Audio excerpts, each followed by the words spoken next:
Good afternoon, humans.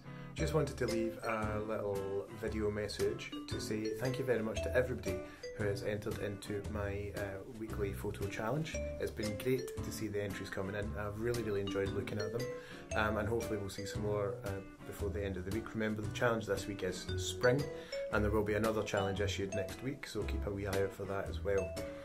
The other reason I wanted to do this wee video was so that I could give some hints and tips as to how to improve your photography.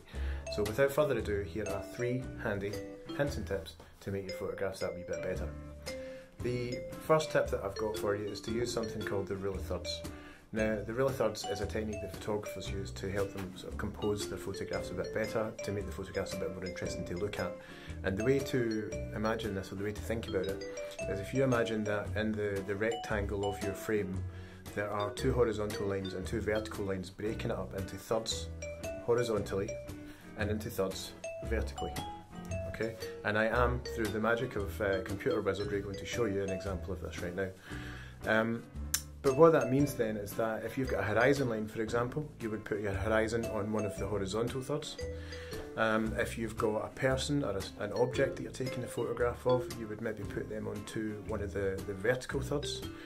And if you can, what you want to try and do is get some of the most important features of your photograph onto the intersections, the 4 points where the horizontal and vertical lines cross over. The second tip that I wanted to give you is to think about your use of colour.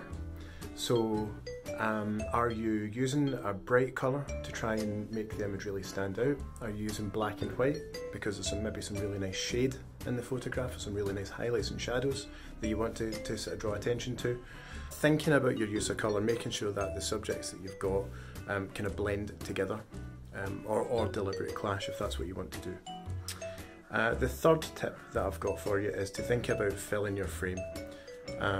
And one thing you see people do sometimes is if the subject's a bit far away, they still just take the photograph. But it really pays to get in nice and close to your subject. Whether that's moving yourself physically, whether it's zooming your lens if you're using a camera, whether it's pinching on the screen on your camera phone, usually that will zoom you in a little bit as well. But what that'll do is bring you in nice and close to the subject, and it makes it really clear then to the viewer what it is that you're taking the photograph of, and where their eye is supposed to go. So there's your 3 tips. We've got rule of thirds, we've got the use of colour, and we've got fill in your frame. So hopefully that's been useful to you. Keep your eyes peeled on my page this week for sort of more responses, more updates, and also for next week's challenge. If you've got any ideas for what challenges could be over the coming weeks, then please send me those as well. I hope you've enjoyed this wee video, and in the meantime, keep yourself safe, remember and take your mandated governmental daily walk, and try to avoid getting coronavirus if you possibly can. Okay, much love. Cheery bye.